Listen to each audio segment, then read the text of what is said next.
Article number 47, Customer Service Lessons from the Latest Travel Meltdown. Starting 7/19 and continuing through at least 7/25, there has been a major disruption in the airline industry as the result of a software update gone bad. There are many lessons that will be relearned from this on the software engineering side, with some airlines recovering quickly and others struggling to get back to normal operations. For purposes of this article, however, I want to focus on the customer service opportunities and how we can apply them to real estate investing. For context, I was caught up in this mess, but fortunately the impact on my life was minimal. I know that isn't the case for everyone, so I consider myself very fortunate.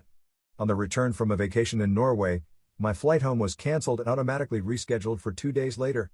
That meant I had 2 extra days to enjoy Oslo. The rebooked flights went as scheduled and both I and my luggage arrived safely based on the new plan. Unfortunately, it took 5+ hours on hold, being ping-ponged between airlines to make sure we had seats and all of the information required to be reimbursed. A few things that I took away from that experience. 1. Timely communication is important.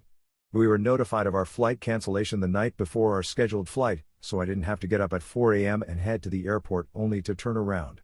Not wasting my time that day was really important. It allowed me to take advantage of the day doing tourist stuff in town instead of wasted hanging out at the airport. Also, automatically rebooking the flights gave me a schedule I could work around instead of having to guess when I needed to show up or having to call to get on the next flight. Takeaway: no one likes hearing bad news, but you build trust when you tell people quickly and give them as much information as you can to allow them to make decisions. Application to real estate investments. As a sponsor, you should reach out to your investors when you have bad news. Email may be a good way to reach everyone all at once, but take the time to contact each person directly through phone in order to make sure they have all of the information they need and understand what your plan is. As an LP, talk to the sponsor about their communication strategy and make sure you have the level of transparency that you are comfortable with. You shouldn't be involved with regular property management issues, but if something will impact your investment, you want to make sure you have the information you need to make effective decisions. 2. Have single points of contact for issues. My flights were across 2 different airlines whose systems didn't interact well together. That wasn't much of a problem with the initial booking, but turned into a major source of problems when the new flights had different operators. In particular, I had paid for premium economy seats originally but was expected to pay again to get that class of seats on the new flights because they were with a partner. It took me over 5 hours on the phone, speaking to each airline at least twice, to get seats at the same class that I had already paid for. Takeaway: don't make your customers go between you and your partners when you have screwed up. Even if it isn't part of your normal processes, when things go wrong, you need to take ownership of the problem and streamline communications to give the best possible experience to your customers. Application to real estate investments. As a sponsor, you need to make sure that there is someone who will be the POC during any crisis. Depending on the specifics of an event, it may be you or a delegate, but a single person needs to be coordinating across teams and companies to ensure that a single, unified, and complete story is being told to each set of customers. For example, if there is a fire on your property, the property manager should coordinate with the local authorities, your insurance company, the customer support team, and your customers to ensure that everyone is getting the same information and roadblocks are removed.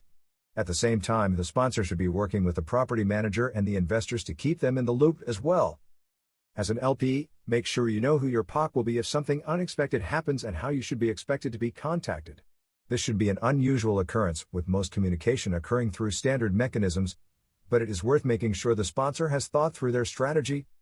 3. SOPs and documentation need to be clear to be useful. I was referred to the company web page for details on the reimbursement process.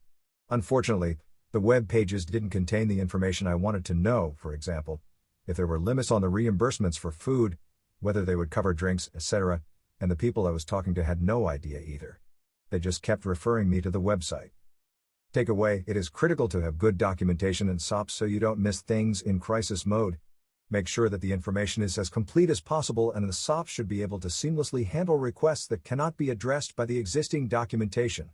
Referencing incomplete documentation and using SOPs that aren't a good fit for the situation does not build trust or strengthen the relationship.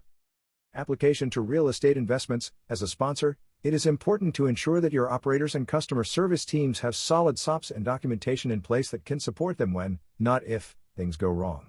These processes should be reviewed after each event to identify any areas where they can be further strengthened. As an LP, you will not be aware of these SOPs, but it is worth checking to ensure that at least some of them exist and that your sponsors are planning for crisis before they occur.